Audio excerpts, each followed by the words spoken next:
Voilà pour les titres. Mesdames, Messieurs, bonsoir et bienvenue dans cette édition. Après une soirée de football, on vous l'annonçait hier, le président de la République, Ibrahim Boubacar Keïta, est à Fès au Maroc. Le chef de l'État répond ainsi à l'invitation du roi Mohamed VI pour prendre part au Salon international de l'agriculture du Maroc.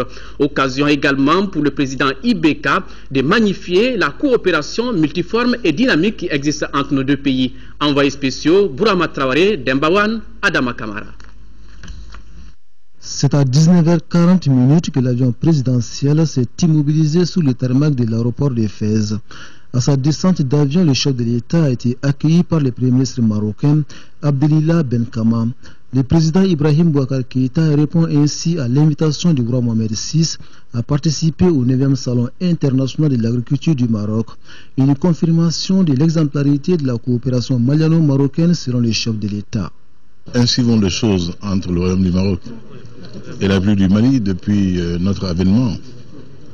Vous savez avec quel plaisir tout notre peuple a accueilli Sa Majesté lorsqu'elle a décidé en personne d'être présente à notre investiture. De ce jour à aujourd'hui, beaucoup de choses et de très bonnes choses sont passées entre le royaume et le Mali.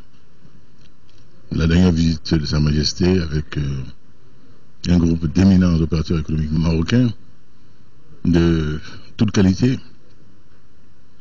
est un témoignage. Notre arrivée ici aujourd'hui à Fès pour participer au salon de l'agriculture à Meknès est un des prolongements de cette coopération multiforme que nous avons décidé, et Sa Majesté avec force et avec grande détermination, de faire prospérer dorénavant entre le Mali et le Royaume du Maroc. Le Salon international de l'agriculture du Maroc s'ouvre ce jeudi à Meknès, à une soixantaine de kilomètres de Fès. Un rendez-vous du monde rural auquel participe une forte délégation de producteurs et artisans maliens. Une occasion pour nos compatriotes de s'inspirer de la réussite marocaine en matière d'agriculture. Dans ce domaine comme dans beaucoup d'autres, nous aurons beaucoup à apprendre de nos frères marocains qui sont disposés au partage. Alors à nous maintenant à ouvrir les oreilles et les yeux et à être assidus. Après le cérémonial d'accueil, le président de la République s'est offert un bain de foule. Les Maliens vivant au Maroc sont venus souhaiter la bienvenue au chef de l'État.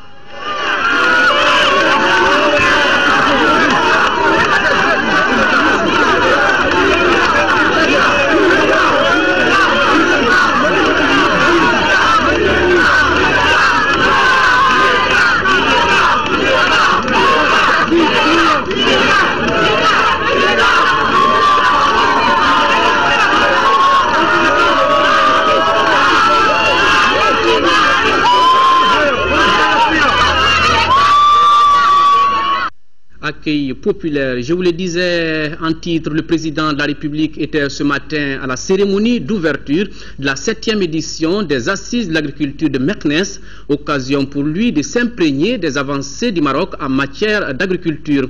Le pays connaît depuis quelques années une grande réussite dans ce domaine et c'est là grâce au plan Maroc vert initié par Sa Majesté Mohamed VI.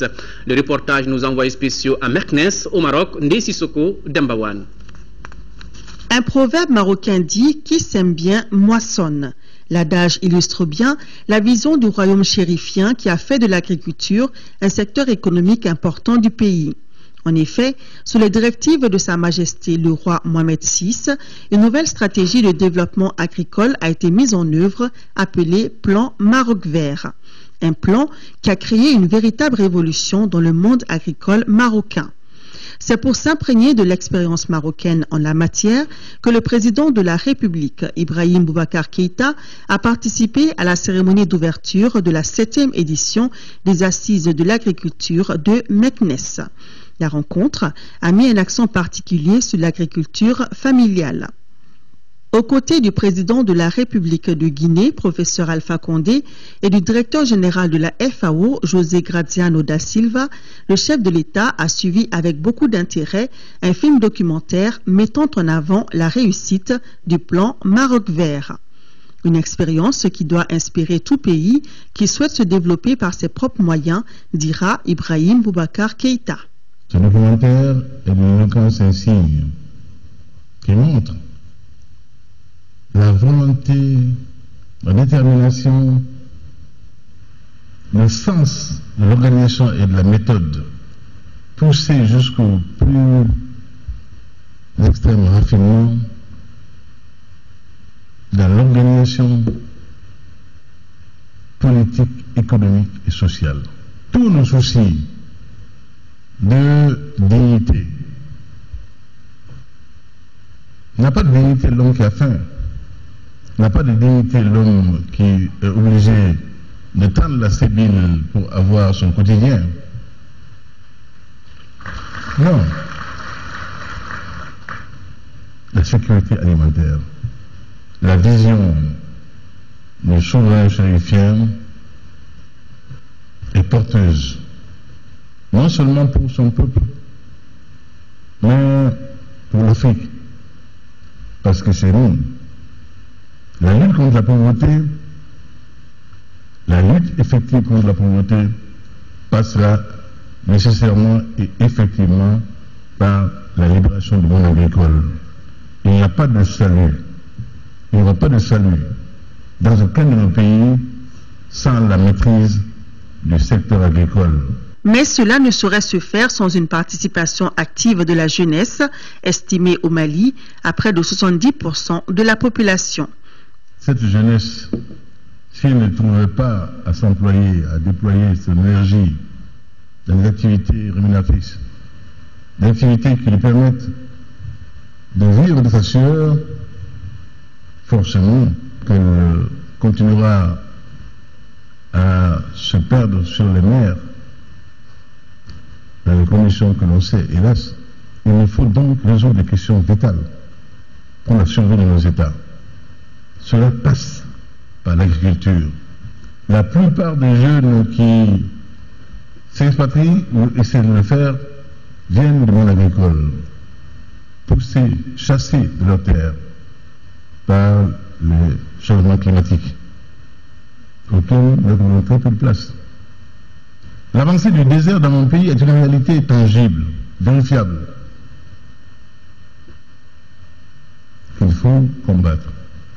Mais pour l'instant, il faut faire en sorte que l'on crée sur place, dans les zones de départ, des conditions permissives d'une agriculture familiale, autrefois qui permettait la survie de la famille. Les assises de l'agriculture ont également été mises à profit pour renforcer le partenariat entre le Mali et le Royaume du Maroc. À cet effet, une convention a été signée entre les deux parties. Le Mali met à la disposition du Maroc une superficie de 10 000 hectares en zone office du Niger et le Maroc s'engage à mobiliser les investisseurs privés pour l'exploitation rationnelle des terres et à renforcer les capacités techniques du personnel de l'office du Niger. Le président de la République repart donc satisfait de Meknès, en emportant avec lui de nouvelles idées à mettre en pratique pour assurer la sécurité alimentaire des Maliens.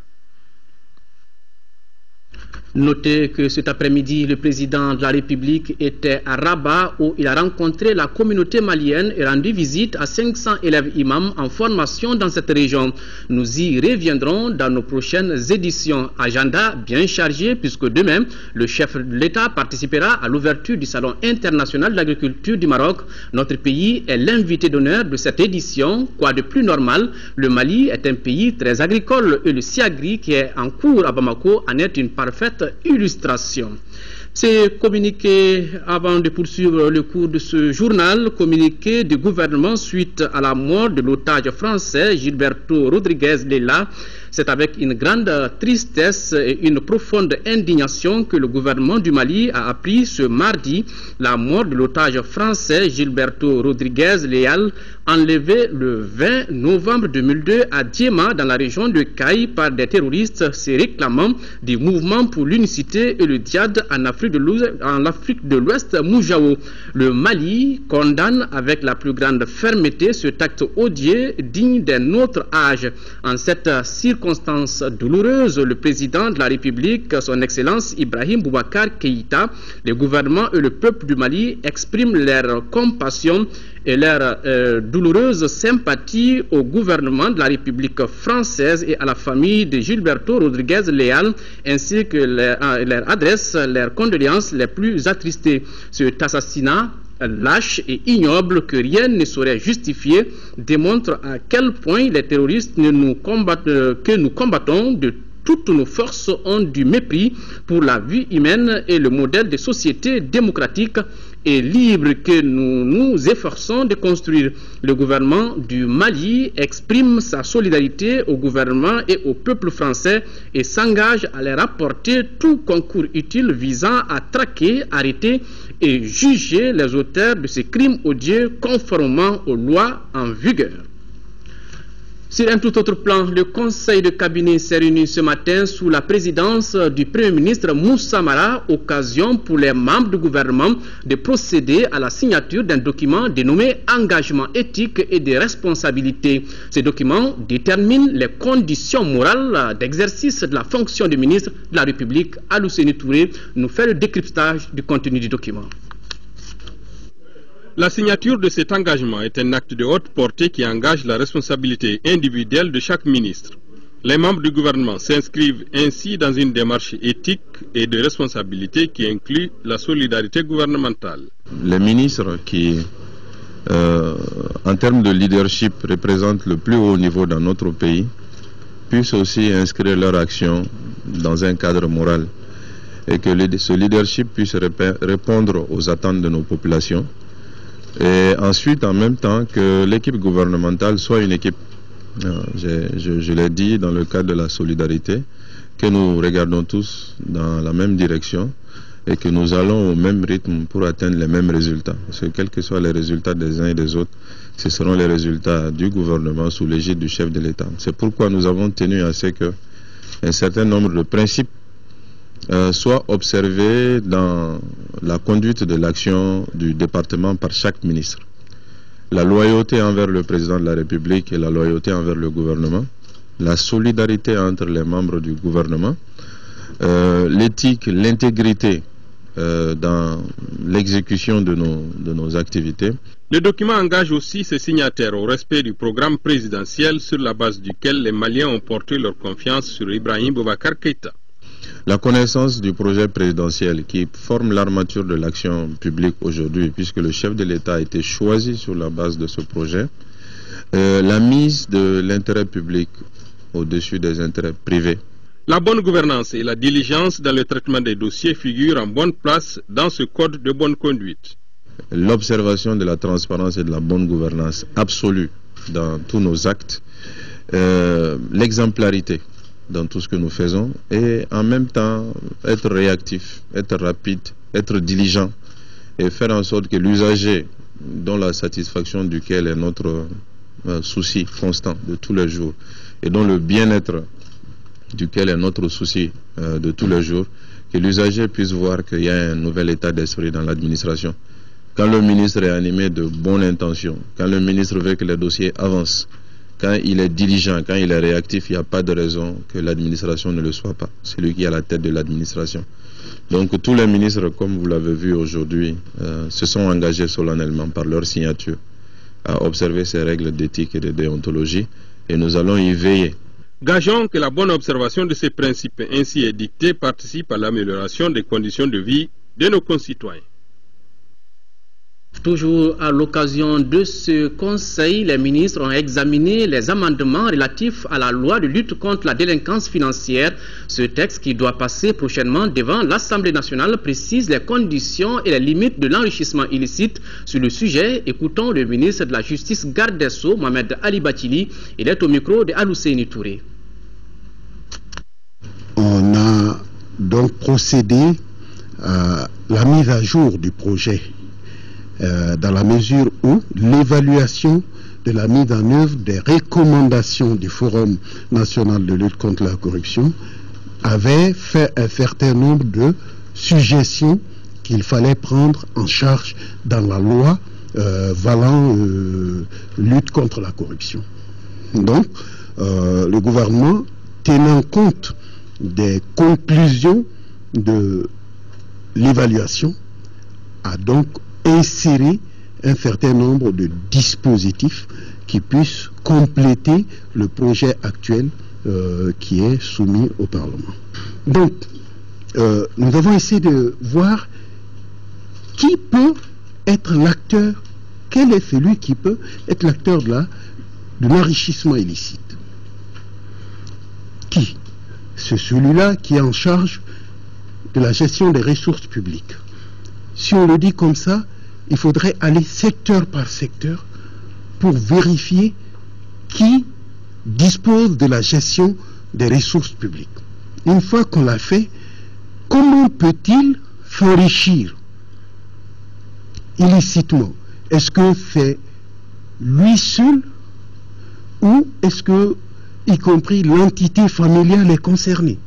Est-ce que il peut dissimuler des biens dans le patrimoine de son enfant mineur?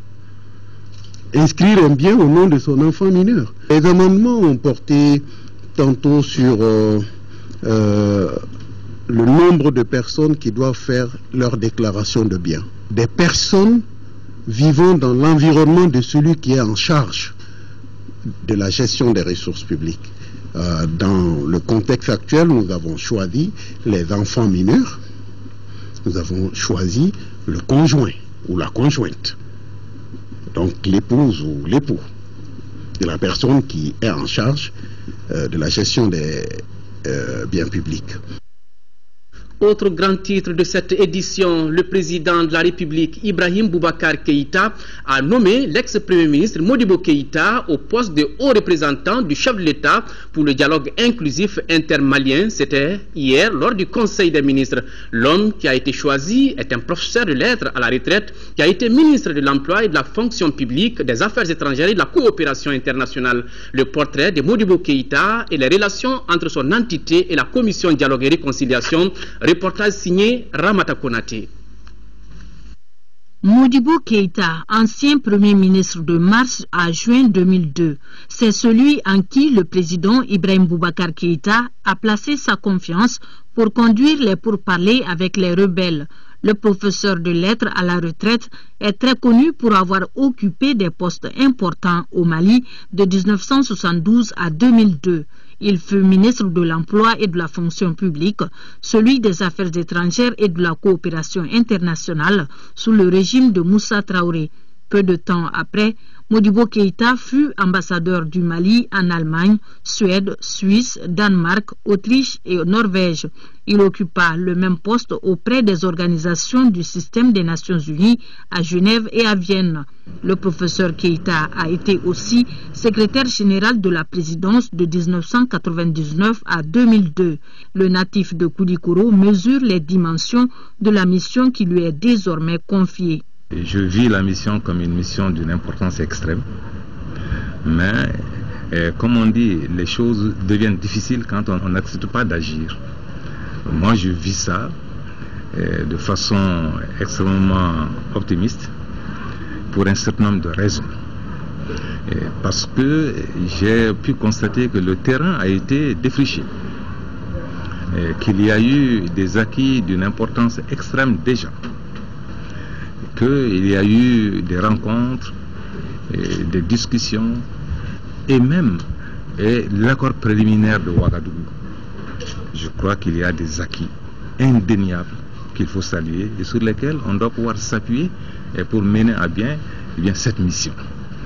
Et puisque l'objectif ultime de cette mission-là, c'est d'aboutir à la signature d'un accord de paix global et définitif.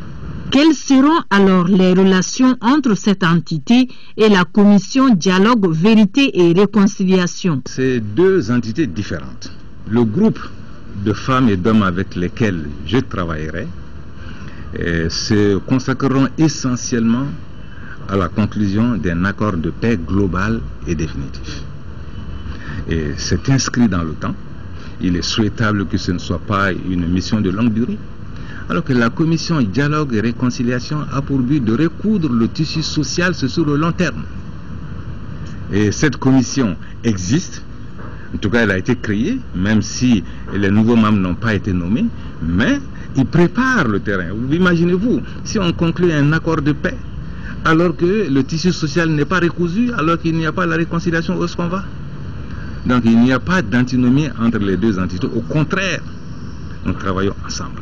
En plus de cette collaboration, le professeur Keïta pourra s'inspirer de son humilité et de ses expériences pour mieux conduire les pourparlers avec les rebelles. L'homme est âgé de 72 ans. Il est marié et père de 5 enfants. Ce mercredi 23 avril 2014, le ministre Abdoulaye Diop, ministre des Affaires étrangères, de l'intégration africaine et de la coopération internationale, a pris part à la séance publique d'information du Conseil de sécurité de l'Organisation des Nations Unies consacrée à l'examen du rapport du secrétaire général Ban Ki-moon sur la situation au Mali. Dans son intervention, le ministre Diop a souscrit à l'observation du secrétaire général, déplorant le fait que certains groupes armés aient fait preuve d'un manque de cohérence ou refusé de saisir l'occasion offerte par des pourparlers informels dans le cadre du processus de paix. Il a fait remarquer que ce manque de cohérence a contribué à ralentir l'évolution du dialogue constructif et inclusif devant aboutir à des négociations formelles. Il a cependant rappelé que les pourparlers se dérouleront dans le respect de la souveraineté, de l'intégrité territoriale et de l'unité du Mali. A contrario, le ministre des Affaires étrangères, de l'intégration africaine et de la coopération internationale a souligné que le président de la République, son Excellence Ibrahim Boubacar Keïta, a réitéré au nouvel exécutif des orientations claires visant à diligenter l'avènement de la paix et de la sécurité sur l'entièreté du territoire national. Réitérant l'attachement du gouvernement du Mali au respect de l'accord de Ouagadougou, notamment les dispositions de son article 21, le ministre Diop a informé le Conseil de la nomination par le président de la République, chef de l'État, son Excellence Ibrahim Boubacar Keïta, de M. Modibo Keïta, ancien Premier ministre, pour conduire les pourparlers avec les groupes en rébellion.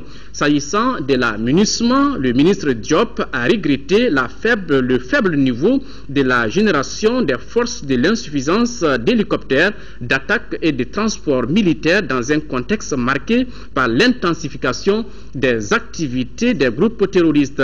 À cet égard, il a lancé un appel à la communauté internationale, aux États membres et aux pays donateurs pour une augmentation substantielle de leur soutien aux forces armées maliennes et pour l'accélération de la mise à la disposition de la MINUSMA de troupes et de moyens adéquat donc à sa montée en puissance, lui permettant de s'acquitter pleinement de son combat. Faisant le lien entre la situation au Mali et les défis de la région, le ministre Diop a réitéré la nécessité de renforcer la coordination internationale, la coopération régionale dans le cadre de la mise en œuvre de la stratégie intégrée des Nations Unies pour le Sahel. À ces propos, il a rappelé la première réunion ministérielle pour l'établissement d'une plateforme de coordination de la stratégie tenue à Bamako le 5 novembre 2013, dont l'objectif était d'identifier les priorités communes en matière de sécurité, de gouvernance, de résilience et d'infrastructures régionales, devant permettre de mieux articuler la mise en œuvre de la dite stratégie et les efforts d'autres partenaires multilatéraux et bilatéraux dans la région. Dans le cadre de sa présidence de la plateforme de coordination de la stratégie intégrée des Nations Unies pour le Sahel, le Mali convoquera très prochainement la deuxième réunion ministérielle au cours de laquelle il présentera une feuille de route, a-t-il conclu. Sur un tout autre plan, l'atelier de l'utilisation de la technologie dans le renforcement des capacités des organisations de la société civile, CHECCAM, a débuté ce matin à Bamako. L'initiative consiste à organiser les rencontres pour améliorer les connaissances des représentants de la société civile dans le domaine de la technologie. Compte rendu à Gali Agagissa. La révolution technologique devra contribuer à l'émancipation des citoyens. C'est dans cette optique que la communauté des démocraties et le département d'État américain organisent des rencontres à l'intention des représentants de la société civile. Ce genre de rencontre est appelé T-Camp. Il s'agit de faciliter le contact entre citoyens à travers les nouvelles technologies de l'information. La technologie peut être utilisée soit pour opprimer les citoyens ou limiter leur liberté civile, soit, avec votre aide, elle peut être utilisée pour promouvoir la liberté, la démocratie et la transparence à travers cette région et le monde entier, tout entier. Et c'est bien pour cela que nous sommes ravis que vous vous soyez joints à nous à ce Tech Camp. Les organisations de la société civile doivent pouvoir participer de façon libre, significative et responsable au processus décisionnel et être en mesure d'être les porte-voix des préoccupations de tous les citoyens, particulièrement les plus pauvres et les plus vulnérables. La formation sera axée sur les applications des nouvelles technologies dans plusieurs domaines, comme la facilitation des interactions entre les gouvernements et la société civile, la gouvernance démocratique et autres. Les travaux qui se déroulent à Bamako durent 2 jours. Le président de l'Assemblée nationale porte à la connaissance des honorables députés qu'une séance plénière de la session ordinaire en cours se tiendra le jeudi 24 avril 2014 et jour suivant s'il y a lieu à partir de 10 h dans la salle Modibo au Keïta. Le projet d'ordre du jour porte sur l'adoption du procès verbal de la séance plénière du 17 avril 2014, délibération sur les projets de loi intéressant la vie de la nation, communication. Le président s'est compté sur la présence effective des honorables députés. La séance est publique. L'Observatoire du Sahara et du Sahel organise depuis ce matin la 18e session de son conseil d'administration. Au cours de la rencontre, les administrateurs sont appelés à adopter le procès verbal et les recommandations issues de la 17e session. Moussa Fane nous en parle. L'amélioration de la connaissance des ressources naturelles et le renforcement des capacités restent une préoccupation de l'Observatoire du Sahara et du Sahel. C'est dans ce cadre que la structure entend investir environ 40 milliards de francs CFA dans ses activités au titre de l'exercice 2014. Nous avons un grand projet qui doit démarrer avec la Banque mondiale qui concerne l'eau, qui s'appelle donc amélioration de la résilience des populations et qui va se tourner à la fois vers une amélioration de la connaissance des ressources en eau, mais aussi et surtout sur l'amélioration de leur usage, puisque l'idée est surtout de mieux utiliser l'eau disponible. Le Mali est engagé aux côtés de l'Organisation pour le renforcement de l'observation et de la valorisation de l'information environnementale. Il œuvre aussi pour l'implication des populations dans la gestion des ressources naturelles. Ce projet intéresse particulièrement le Mali. Et nous suggérons que la zone concernée soit étendue, ou puisse l'être, à l'ensemble du Gourma, c'est-à-dire l'intérieur de la boucle du Niger. Créé en 1992, l'Observatoire du Sahara et du Sahel compte 22 pays africains et 5 autres du continent européen et américain. Le Mali est membre de son conseil d'administration depuis déjà 2 ans. Le 20 et 21 avril 2014 s'est déroulée dans la capitale algérienne la 2e session du comité bilatéral stratégique algéro-malien sur le nord du Mali, suivi le 22 avril par la réunion de haut niveau au niveau des ministres des Affaires étrangères des pays voisins qui sont l'Algérie, le Burkina Faso, la Mauritanie absente et le Niger et en plus du Tchad. Le comité bilatéral a tenu sa réunion sous la coprésidence du ministre algérien des Affaires étrangères Ramtan Lamara et du ministre malien de la réconciliation nationale Zabi Ould Sidi Mohamed, en présence de Abdoulaye Diop, ministre des Affaires étrangères, de l'intégration africaine, de la coopération internationale du Mali, de Majib Bouguera, ministre délégué chargé des affaires africaines et maghrébines de l'Algérie. Les 2 parties, après évaluation de la situation dans notre espace, particulièrement au nord du Mali, se sont félicités des efforts menés de part et d'autre et des avancées notoires dans le processus de paix. La délégation malienne a apprécié la perspective porteuse des consultations exploratoires engagées par les frères algériens avec les mouvements armés en vue d'asseoir une démarche cohérente favorable au lancement diligent du dialogue inclusif intermalien au Mali. Le comité a convenu de la réalisation des objectifs de la communauté internationale au Mali au terme de la résolution 2100 du Conseil de sécurité et de la recherche des interactions positives des différentes initiatives régionales et internationales. Les représentants du gouvernement du Mali ont remercié la partie algérienne pour sa décision d'octroyer dans les prochains jours une aide humanitaire d'urgence aux populations des 3 régions du nord du Mali. Les 2 délégations ont exprimé leur engagement à s'investir pour la libération des diplomates algériens enlevés à Gao l'année dernière.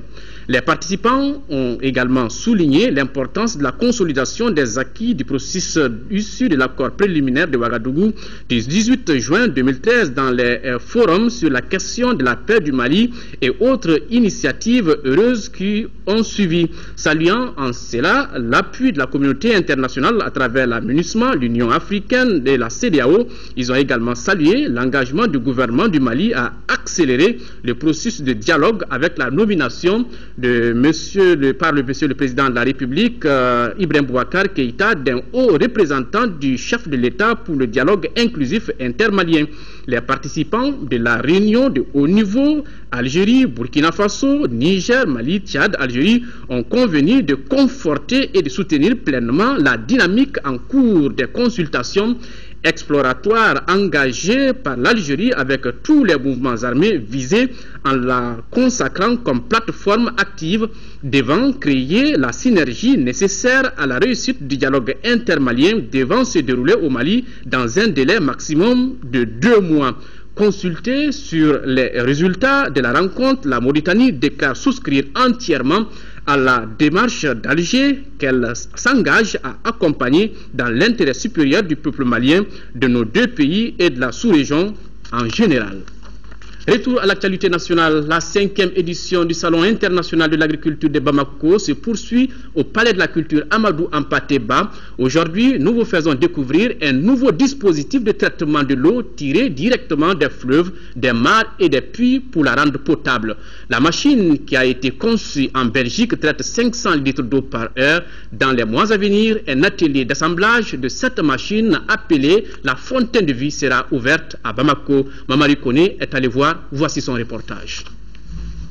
Selon les statistiques des Nations Unies, plus de 4,6 millions d'enfants de moins de 5 ans meurent chaque année dans le monde à cause du manque d'eau potable.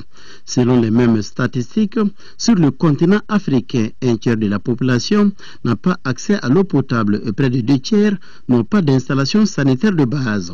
C'est pour répondre à ces besoins fondamentaux que Oxia Environnement a inventé une pompe ultrafiltrante appelée la Fontaine de Vie. Présente à cette 5e édition du SIAGRI, Fontaine de Vie est un concept original adapté aux besoins des populations confrontées à des problèmes d'eau potable. Il faut de l'eau de fleuve ou un puits ou un marigot même. Et puis il faut de l'électricité, une source d'électricité, soit du 220 volts, soit un groupe électrogène, soit une alimentation photovoltaïque. Et c'est tout, on branche, le système se met en marche tout seul, on n'a plus qu'à tourner une manette et l'eau est instantanément filtrée. Et on a instantanément 500 litres d'eau par heure filtrée, 4000 litres d'eau de culture semi-filtrée pour faire les irrigations. La Fontaine de Vie détient des certificats d'analyse d'eau délivrés par les autorités maliennes. Des tests ont eu lieu à Mopti et dans certains quartiers de Bamako. Elle est d'une facilité d'utilisation extrême, c'est-à-dire que n'importe qui peut apprendre à s'en servir en 5 minutes. Donc on peut aller au fin fond de la brousse, des gens qui sont illettrés comprennent en 5 minutes comment ça marche. Ça c'est aussi une des spécificités très importantes de la machine. En attendant sa vulgarisation dans notre pays, sachez que Mandingo Distribution est le représentant exclusif en Afrique de l'Ouest. C'est au quartier Hippodrome à Bamako, rue 250 porte 814. Le coût du dispositif est estimé pour le moment à un peu plus de 3 millions de nos francs. Le Mali, à l'instar de la communauté internationale, célèbre aujourd'hui, 23 avril, la journée mondiale du livre et du droit d'auteur. La journée a été marquée dans notre pays par une conférence débat initiée par l'Association malienne des bibliothécaires, archivistes et documentaristes. Le thème retenu est livre, littérature et patrimoine culturel. L'événement qui a rassemblé le monde de la culture était présidé par le tout nouveau ministre du département de la culture, Ndiaye Ramatoulaye Diallo. Reportage Modibo Soare. Le livre est un assemblage de feuilles portant des signes destinés à être lus. C'est pour magnifier cet outil appelé aussi ouvrage ou bouquin qui apporte un bien précieux à la culture et à la connaissance que l'UNESCO a décrété depuis 1995 le 23 avril. Journée mondiale du livre. La journée contribue à promouvoir la lecture, l'industrie éditoriale et la protection de la propriété intellectuelle à travers le droit d'auteur. Cette idée est venue d'une région d'Espagne qu'on appelle la Catalogne, dont Barcelone est la plus grande ville, qui, à l'occasion d'une fête à la Saint-Georges, pour un livre acheté, alors on offrait une rose. Donc on est parti de cette idée pour instituer cette journée. À Bamako, la journée a été marquée par une conférence débat sur le thème livre, littérature et patrimoine culturel. Le conférencier du jour et critique littéraire Mamadou Bani Diallo a mis à profit cet événement pour éclairer l'assistance sur les avantages et autres enjeux de la lecture dans l'univers politique et social. Aujourd'hui, il s'agit pour les écrivains de voir de quelle manière ils peuvent capitaliser le patrimoine culturel et matériel dans leurs œuvres, tout en restant collés aux réalités, tout en essayant de mettre en relation ces différents aspects de notre réalité culturelle, aussi bien ancienne que moderne. Cette année, dans notre pays, le livre est célébré dans un contexte un peu particulier suite à la disparition de deux figures emblématiques de la littérature malienne. La célébration de cette journée mémorable m'offre également l'opportunité de rendre hommage à deux éminents écrivains maliens, Moussa Konaté et Youssouf Tata Sissi, dont la disparition constitue une perte énorme pour la littérature mondiale. Cet hommage est d'autant plus significatif que notre littérature contemporaine s'est illustrée sur la scène internationale par la qualité de ses écrivains. Au cours de cette journée, Madame le ministre est également revenue sur l'importance que les autorités accordent au livre, un véritable instrument de diversité culturelle. Je voudrais souligner la ferme volonté des plus hautes autorités nationales du Mali, en l'occurrence du président de la République du Mali, qui a promulgué le 21 janvier 2014 l'ordonnance autorisant la ratification de l'accord de Florence et du protocole de Nairobi. Tous les acteurs et usagers de la filière de livres devront mesurer la portée de ce geste, hautement symbolique. La Journée mondiale du livre qui fête cette année sa 19e édition est honorée dans plus de 100 pays à travers le monde. L'événement a pour objectif spécifique d'accroître la prise de conscience sur l'importance du livre dans la vie individuelle et collective. Le monde du livre, toujours sur plus de 79 000 enfants soumis à un test de lecture et de mathématiques. Il y a eu respectivement 8,2 et 9,5% de réussite. Ces chiffres sont disponibles dans le rapport manuel 2013 du programme d'évaluation des apprentissages scolaires Benkunko de la société civile malienne. Un rapport rendu public ce mercredi au cours d'une rencontre qui a regroupé les acteurs et partenaires de cette étude. Ce programme a concerné 216 communes au Mali. Compte rendu, Nouhoum Sissoko. Ils sont plus de 79 000 enfants scolarisés, déscolarisés et non scolarisés de 6 à 14 ans qui ont été évalués en lecture et en mathématiques. L'évaluation a été menée en français et dans des langues nationales. Cette étude a concerné 216 communes des régions de Kay, Koulikoro, Sikasso, Ségou, Mopti et le district de Bamako. Le programme Benkunko était piloté par l'œuvre malienne d'aide à l'enfance du Sahel OMAES.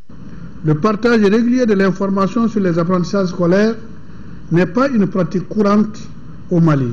Les contrôles des connaissances faits dans les écoles ne peuvent malheureusement pas permettre de mesurer avec exactitude le niveau réel des apprentissages scolaires. Bekunko ou l'affaire de tous se veut une approche novatrice selon ses acteurs. Elle consiste avec des outils simples et fiables à effectuer des évaluations sur des compétences fondamentales. Le représentant du ministre de l'Éducation nationale a salué l'initiative. Nul n'ignore que l'amélioration de la qualité de l'éducation n'est pas l'apanage des seuls éducateurs. Ainsi, la mise en place des mécanismes indépendants d'évaluation des apprentissages scolaires et la définition des résultats jusqu'au niveau des communautés, à la base, village, famille, ménage, par la société civile devient une nécessité. Ce type d'évaluation des apprentissages scolaires est une expérience partie de l'Inde. Aujourd'hui, elle est pratiquée dans beaucoup de pays africains. Le ministre de l'Enseignement supérieur et de la Recherche scientifique, Maître Muntakatal, a rencontré ce mercredi le personnel de son département. L'occasion était bonne pour le nouveau ministre d'échanger avec le personnel administratif et d'appui sur les préoccupations essentielles relatives au fonctionnement du département. Le secrétaire général du syndicat, après avoir félicité le ministre, lui a assuré du soutien du personnel pour l'atteinte des objectifs qui lui sont assignés par le président de la République. Les travailleurs du département ont aussi profité de l'occasion pour exposer quelques difficultés auxquelles ils sont confrontés, entre autres le problème d'équipement en matière de bureautique. Autre activité toujours du ministre Maître Muntakatal, qui a effectué une visite de prise de contact avec le syndicat national de l'enseignement supérieur et le syndicat national de l'éducation et de la culture. Aujourd'hui même, le ministre de l'Enseignement supérieur et de la Recherche scientifique a profité de cette occasion pour échanger avec les syndicats sur les grands problèmes que connaissent l'enseignement supérieur et la recherche scientifique dans notre pays. À Ségou, échanger avec les officiers de la 2e région militaire sur la restructuration et l'équipement de l'armée malienne, tel est l'objectif de la visite effectuée par le chef d'état-major général des armées, compte rendu Fousséni Samaké. Cette visite du chef d'état-major général des armées en 2e région militaire s'inscrit dans le cadre de la restructuration et l'équipement de l'armée malienne. Elle permet de prendre contact avec les hommes de terrain pour l'amélioration de leurs capacités opérationnelles qui est une volonté des autorités nationales. L'instauration d'un climat de confiance dans la chaîne de hiérarchie militaire a été rappelée au cours des échanges. À Ségou, les responsables militaires ont rappelé les différentes missions menées dans le cadre de l'intégrité territoriale et la sécurisation des personnes et leurs biens à Diabali et à Nampala. Nous venons non seulement sur le terrain rencontrer l'encadrement, rencontrer et voir les formations et essayer de prendre la température pour voir qu'est-ce qui a été fait jusqu'à présent, qu'est-ce qui reste à faire et qu'est-ce qu'on peut faire pour améliorer non seulement les conditions de vie et de travail des hommes, les conditions opérationnelles, mais aussi les formations. Il y a un certain nombre de préoccupations que nous allons prendre en charge, mais il y a des principes sur lesquels on ne peut certainement pas revenir. Donc des questions ont été posées, nous avons apporté les éclairages nécessaires et nous allons les encourager en envoyant le même message que l'armature de la nouvelle armée que nous sommes en train de constituer repose sur eux. Le général Maman Touré a profité de son séjour sécovien pour rendre visite aux stagiaires de CAT1, CAT2 et BA1, BA2 qui renforcent leurs capacités sur la bonne conduite du soldat en période de conflits armés. Ici, au Mali, 13 pays africains sont à l'apprentissage du montage de monoculteurs et de des accessoires d'ateliers organisés par Africa Rail. C'est ce que nous dit Doussou Sangaré. Plus d'une vingtaine de participants venus de 13 pays d'Afrique de l'Ouest, du Centre et Austral vont être formés pendant 15 jours sur les techniques d'exploitation des équipements agricoles, notamment le motoculteur et ses accessoires, la faucheuse automotrice. Cette rencontre portera sur le démontage et montage du motoculteur, la nomenclature des différentes pièces qui le composent, l'initiation à l'entretien régulier du moteur, entre autres. Donc l'objectif principal visé, c'est un transfert de technologie, de l'expérience de Socafon à la sous-région. Nous pensons qu'après cette formation, les participants seront mieux outillés pour appliquer la technologie dans les différentes régions. Nos attentes au niveau d'Africa Rail, le centre du riz pour l'Afrique, est de renforcer les capacités des différents acteurs de la chaîne de valeur du riz au niveau de l'Afrique. Donc ici, cet atelier qui est organisé pour des formateurs futurs en matière d'utilisation de motoculteurs et de faucheurs de riz. Notre attente, c'est d'avoir des personnes qui vont, après avoir la capacité et aller former d'autres utilisateurs de ces engins pour une meilleure efficacité de la chaîne de valeur. La mécanisation de l'agriculture est une priorité des plus hautes autorités du pays. C'est pourquoi le sous-préfet, en ouvrant les travaux, a mis l'accent sur le rôle que joue le motoculteur et la faucheuse automatrice dans le développement de la riziculture afin d'assurer l'autosuffisance alimentaire sur l'étendue du territoire. Le premier vice-président du Haut Conseil des collectivités territoriales, accompagné d'une forte délégation, vient de séjourner dans la Cité des Rails. L'objectif de cette visite était de faire la restitution des travaux de la première et de la deuxième session de l'institution au compte de l'année 2013. Mais il s'agissait aussi d'informer les autorités politiques et administratives de CAI sur les modifications apportées au texte de base de la décentralisation. Mahamadou Aliyoubari. Organisées par le Haut Conseil des collectivités, ces concertations régionales sont perçues comme un cadre d'échange entre le Haut Conseil des collectivités et l'ensemble des acteurs de la décentralisation. Cet exercice permet en outre d'échanger sur les problèmes spécifiques locaux, régionaux liés à la mise en œuvre de la politique de décentralisation. Les collectivités territoriales de la région de CAI ont pu fonctionner tant bien que mal et assurer la réalisation d'importants ouvrages pour soulager les souffrances des populations avec l'accompagnement de la tutelle. Au cours de ces cadres d'échange, les autorités administratives et politiques de la première région ont eu droit à une restitution des travaux de première et deuxième session du Haut Conseil des collectivités de l'année 2013, les modifications intervenues dans les textes de base de la décentralisation, les stratégies et les propositions du Haut Conseil des collectivités visant un approfondissement du processus et la problématique de l'accès à l'eau potable, l'hygiène et l'assainissement. Conformément à l'esprit et à la lettre du texte, l'État s'est résolument engagé en faveur du transfert progressif des compétences et des ressources aux collectivités. Cela est maintenant effectif notamment dans le domaine de l'éducation, de la santé, de l'hydraulique. Même si l'État continue d'exercer la tutelle en ce qui concerne le contrôle de la légalité et l'appui conseil.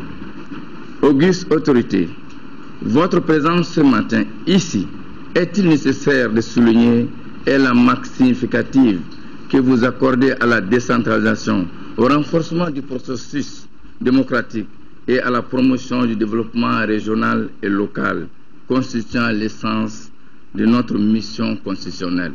Auparavant, la délégation du Haut Conseil des collectivités avait visité la nouvelle maison des élus du Conseil des cercles et l'hôpital Hussein Daoud de la Cité des Rails. La lauréate du prix international de femmes de courage 2014, notre compatriote Touré Fadimata Aliou, a présenté son trophée à la population de Gao. Ensemble, autorités administratives, politiques, leaders religieux et associations ont partagé ce moment d'émotion et de fierté. Ce prix avait été décerné le 4 mars 2014 par Michelle Obama, première dame des États-Unis, après avoir constaté l'engagement de cette battante aux côtés des couches vulnérables. Reportage Daouda Zoumana Traoré. Un effort de plusieurs années vient d'être reconnu et primé internationalement. La lauréate du prix Femmes de Courage, Touré Fatimata Aliou Touré, s'est battue en compagnie de ses partenaires et collaborateurs pour soulager la souffrance des femmes et des enfants au moment de la crise. Les actes posés par cette humanitaire sont inoubliables. Pendant que beaucoup de gens se cherchaient, elle est restée pour se battre aux côtés des femmes.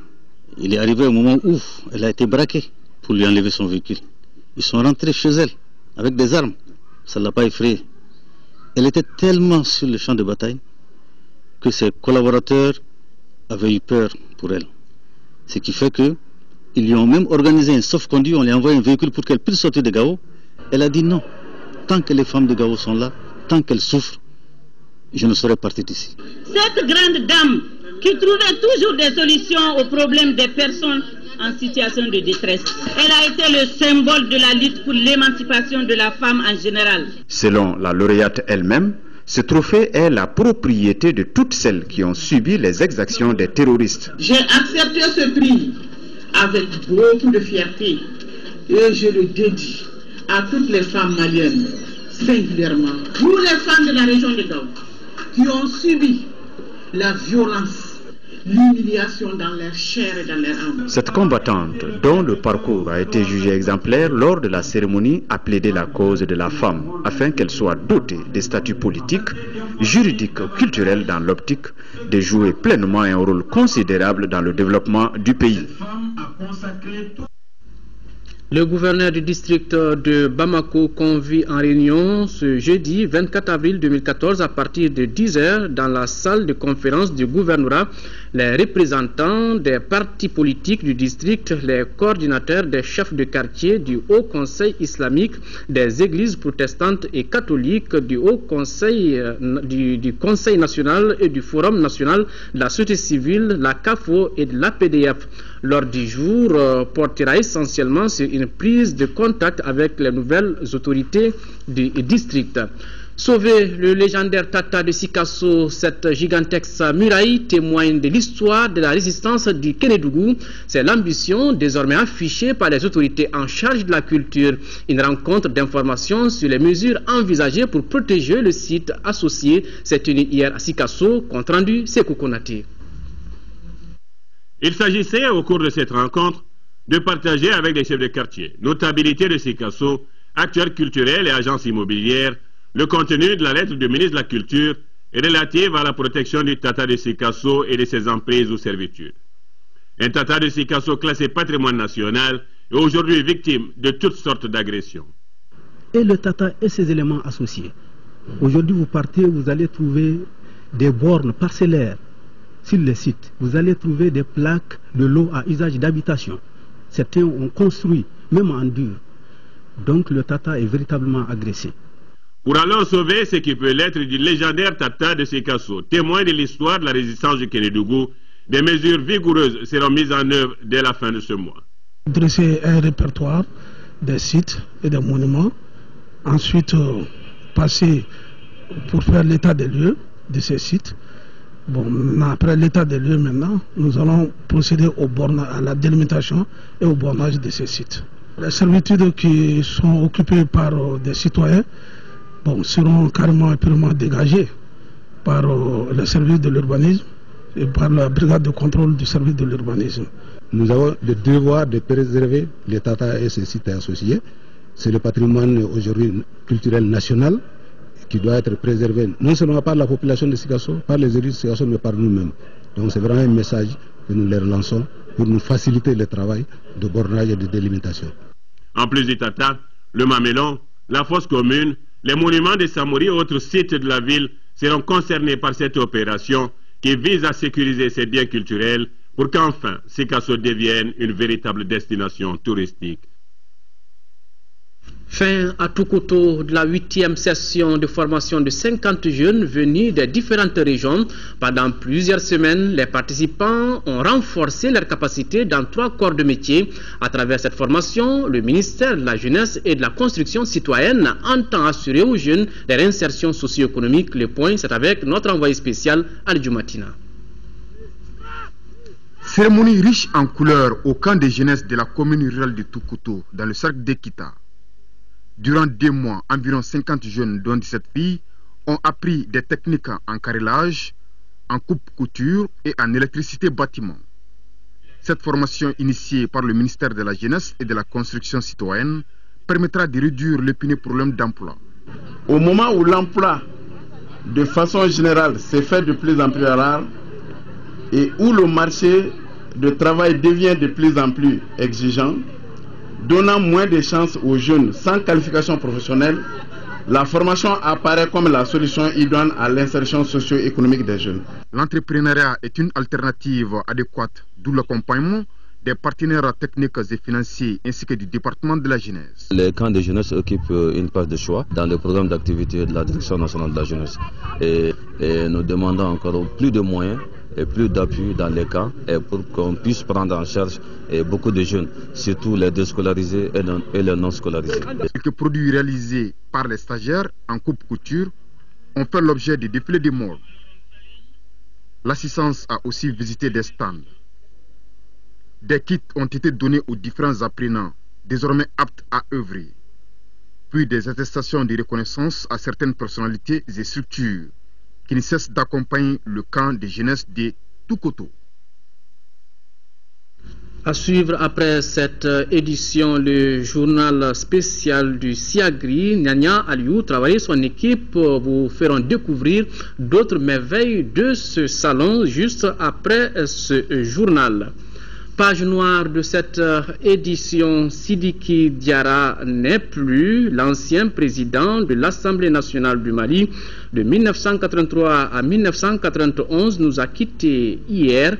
Ces obsèques ont eu lieu aujourd'hui à Koulikoro en présence du Premier ministre Moussa Mara, des anciens présidents de la République Moussa Traoré et John Kounda Traoré et plusieurs autres personnalités.